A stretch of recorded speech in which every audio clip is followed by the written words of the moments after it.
mucosa from the digestive action of hydrochloric acid and pepsin. Highly corrosive and strong acid. It can occur anywhere in the GI tract exposed to the acid pepsin secretion, and it affects 4.5 million people in the United States. Sites, two classifications depending on the degree and duration: acute, usually superficial corrosion; minimal inflammation, short duration, resolves quickly. Second, chronic, long duration, more common.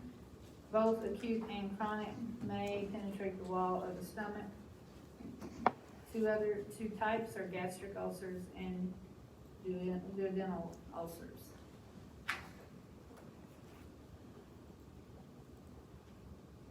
Major risk factors include H. pylori, found in 70% of individuals with a peptic ulcer.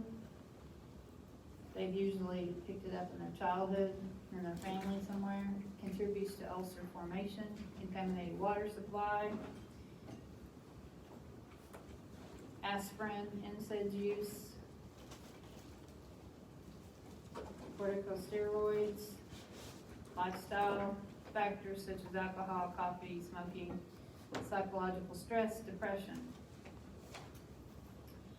After H. pylori, aspirin is one of the most common reasons.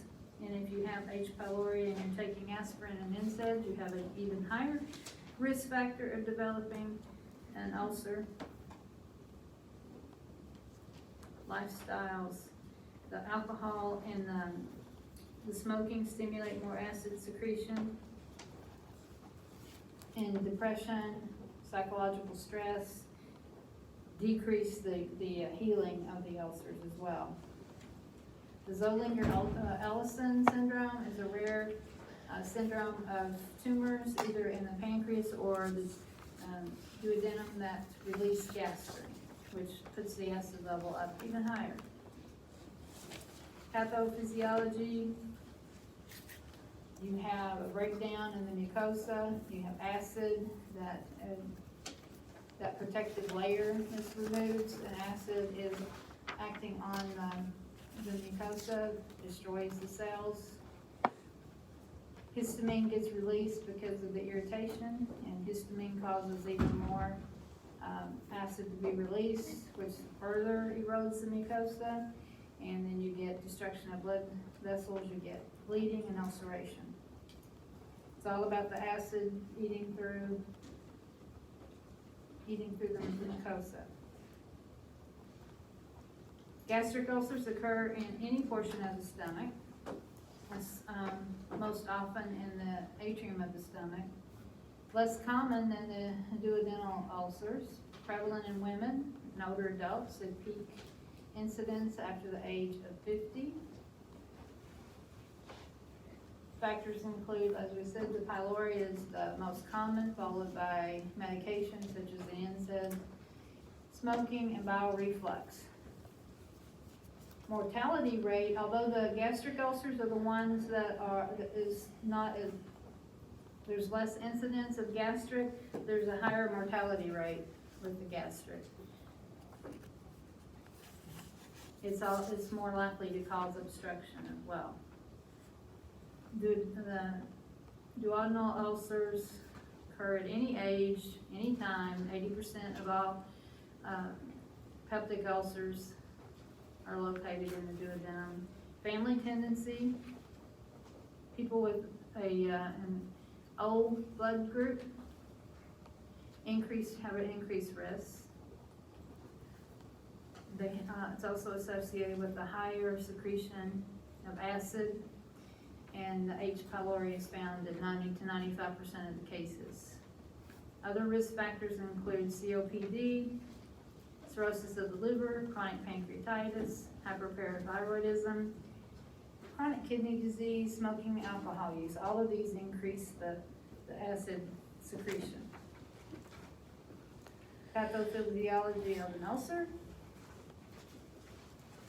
Comparison between the gastric comparison between the gastric and the duodenal ulcer. Some of the big changes, or the big differences, are blood type. Gastric doesn't have a link to type O. The pain's a little different. Gastric rarely has pain at night, whereas the duodenal does. Malignant, sometimes present in less than 10% of the gastric and rare in the other. So they do have their differences. This is one of those tables that you would look at, because when I was comparing on the board the other day, the things to know the differences between them. Lots of things here are alike. And when they come into the ER and tell you they're having symptoms, there are going to be a few flags that's going to show you which it's most likely going to be. Gastric ulcers, the discomfort is high in the epigastrum. Pain and discomfort occurs for 1 to 2 hours after eating. They have a burning discomfort. Food tends to worsen the pain, especially in older adults. The earliest sign you may see may be a perforation and a bleed. The duodenal ulcer, food tends to buffer the acid, so they actually feel better with food. They have their symptoms 2 to 5 hours after a meal. Burning and cramping. Also may have backache, bloating, nausea and vomiting, feeling of fullness. The presence or absence of the symptoms is not relative to the size of the ulcer. So you can't, somebody's having a whole lot of pain, you can't automatically assume that they got a really big ulcer, okay? There's no real correlation there as to this pain. Diagnostic studies, for H. pylori, breath test, looking for urea. The gold standard for pylori is the biopsy, though, of the mucosa. They send it off for testing for a urease. Urea is the byproduct of the metabolism of the H. pylori, so increased urea is how the breath test, the stool test. They also do serum and whole blood antibody tests. Barium contrast, for those who cannot get endoscopy, not really accurate for shallow. It's used to diagnose gastric outlet obstruction.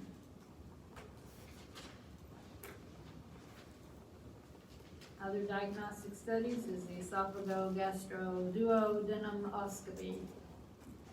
Allows for direct viewing, determines the degree of the ulcer, and afterwards they will go back in 2 to 3 months after and review again, just to view the healing. Also during the procedure, tissue specimens are obtained to identify if they have cancer or H. pylori. Other diagnostic studies, CBC for anemia, liver enzymes to see if liver cirrhosis is part of the problem, stool exam, check for bleeding, also checking for pancreatic functioning, especially to see if there's tumors there that are causing symptoms. Collaborative care aims at treating the problem, eradicating the H. pylori infection, preventing and treating any ulcers, and if NSAIDs are the culprit, stopping them for 4 to 6 weeks, reducing the degree of gastric acidity, enhancing mucosal defense mechanisms, adequate rest, drug therapy, smoking cessation, diet modification if needed, long-term follow-up care, scheduling an endoscopy in 3 to 6 months after treatment to see if it's healed, stopping alcohol, and stress management. This is generally treated in an ambulatory care setting unless the patient has a bleed or a severe problem. Ulcers heal, the healing of the ulcers takes many weeks, although they should have better pain within 3 to 6 days on medication. Complete healing is going to take 3 to 9 weeks. Aspirin and NSAIDs are going to be stopped for 4 to 6, and highly encouraging smoking to stop. Pharmacological therapies include 2 antibiotics and a proton pump inhibitor to treat the H. pylori.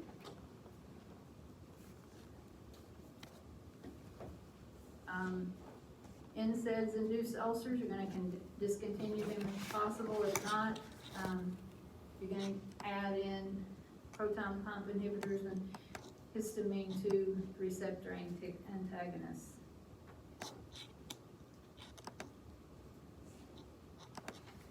To decrease acid, gastric acid, again, proton pump and H2 receptor antagonists, that's going to work together.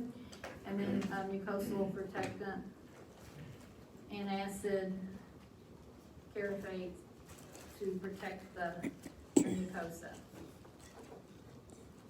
Mucosa protectors are used short term. They protect the esophagus, the stomach, the duodenum. This helps to accelerate ulcer healing. And the carafate's the most effective to decrease the pH level, and it's given lots of times with an acid as well, but they're given an hour apart.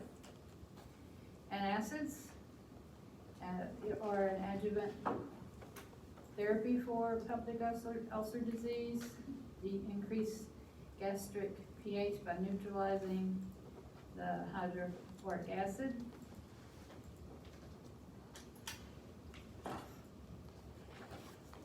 Sodium. The sodium preparations are not to be used in older patients or patients with high blood pressure, heart failure, liver cirrhosis, or renal disease. And the magnesium preparations are not to be used with renal failure.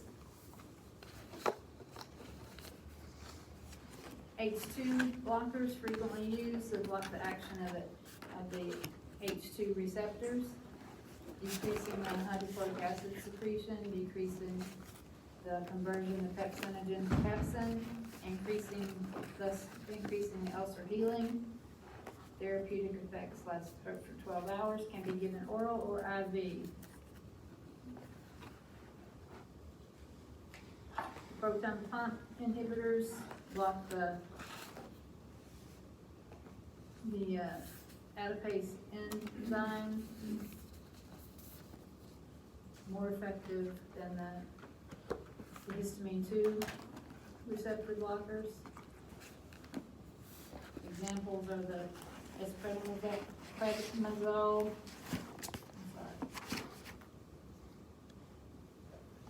I get this tired of my mouth with this dry. Those terms get a lot harder and harder to say.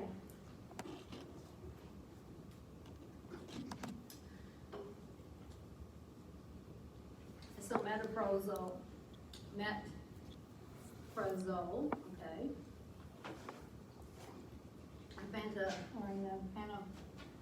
Pantoprazole. Antibiotic therapy. Eradicate the H. pylori infection. Most important in treatment of the H. pylori that's present. Standard antibiotics are amoxicillin, tetracycline, some of the antibiotics that are used for the H. pylori. No single agent is considered like best effective at all. Is based on the patient's response. Nutrition, increasing fiber in the diet, increasing zinc in the diet, smoking discouraged, stress release, relieving activities such as yoga, walking, listening to music, whatever the patient enjoys, whatever works for them. Avoiding pepper, carbonated beverages, meat broths, hot spicy foods. Don't have to be eliminated, but they just need to watch and see if it increases their symptoms. Then they may consider at least reducing them. Caffeine-containing foods and alcohol. Nursing assessment, observations for epigastric pain, heartburn, nausea, vomiting, bright blood or coffee ground emesis. If they're taking a lot of NSAIDs, or about smoking and drugs. Physical assessment of their general appearance or vital signs. Do an abdominal examination for shape, contour, bowel sounds, tenderness. Checking for obvious or occult blood and emesis in stool. Diagnoses bleeding. Volume deficits. Nutrition imbalance, pain, disturbed sleep. Planning, have no complications related to bleeding, no signs or symptoms of infection, adequate intake and outputs maintained, INO, or the urine output is maintained, adequate diet intake, verbalizing risk factors for exacerbations and reoccurrence, maintaining their pain at a tolerable level, identifying patients at risk for health promotion and providing early detection and treatment, encouraging patients to take ulcerogenic drugs with milk or food, and teach patients to report symptoms such as gastric irritation. Restoring fluid balance, monitor stools, maintain IV, inserting an NG tube, suction if that's needed in an acute situation, providing mouth care, monitor H&H, electrolytes, DUN, creatinine, assess abdomen every 4 hours, maintain bed rest, and head of bed elevated. Meds as ordered, relaxation, stress reduction. Don't make assumptions about pain. That's where we get in trouble. If someone is being treated for a condition and this pain, and they get other pains, we need to evaluate where the other pain's coming from and not just assume that that's related to that. Not always true. Facilitate adequate rest. Instruct patient to limit food intake after their evening meal before bed. Assess their current diet, refer to a dietitian. Avoid things that trigger their problem. Complications, hemorrhage, perforation, and gastric outlet obstruction. Hemorrhage is most common. There'll be changes in blood pressure, increase in the blood in their gastric contents. They'll have maintain their NG tube if they have an NG tube. Perforation is most lethal. Sudden, severe abdominal pain.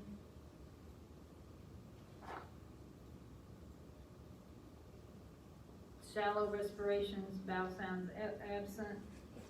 Nausea, vomiting. Bacterial peritonitis may occur within 6 to 12 hours. Mortality rate is higher for gastric ulcers. You can take vital signs every 15 to 30 minutes. Patient needs to be NPO. Pain may radiate to the back and shoulders.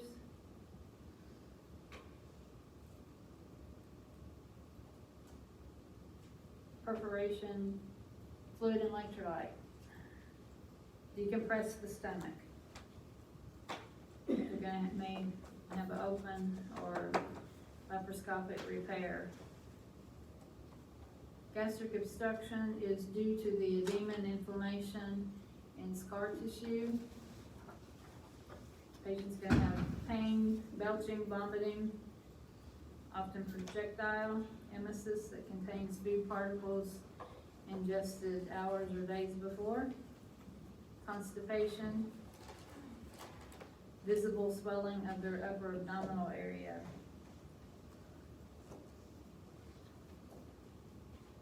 Surgical therapy, simple closure, pyloroplasty, or the Billroth 1 or 2 for the different closures that need to be. Remove part of the stomach. All depends on where the ulcer is, what they need to do. Post-surgical complications. Dumping syndrome is a condition where the stomach is emptying the contents into the duodenum faster than normal. Have nausea, vomiting, cramping, bloating, diarrhea. Treatment is that fluids are given, they drink their fluids between meals instead of with meals. They have 6 small meals. They lie down for about 30 minutes after a meal to give their body time to digest it more. Another one is postprandial hypoglycemia. This is not the same. You still have hypoglycemia, but it's not the same as diabetes. And then it's a reactive hypoglycemia, and the blood sugar will fall about 4 hours after a meal. Not really understand as to why, but it's a little different. It's not a result of too much insulin or not enough intake. It just happens in a reactive way after these surgeries. And then there also can have bile reflux after a meal too.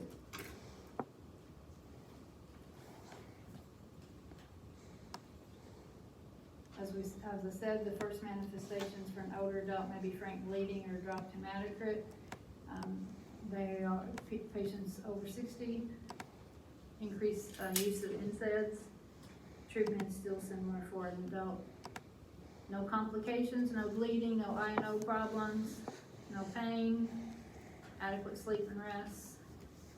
Understand how to manage their disease process. Any questions?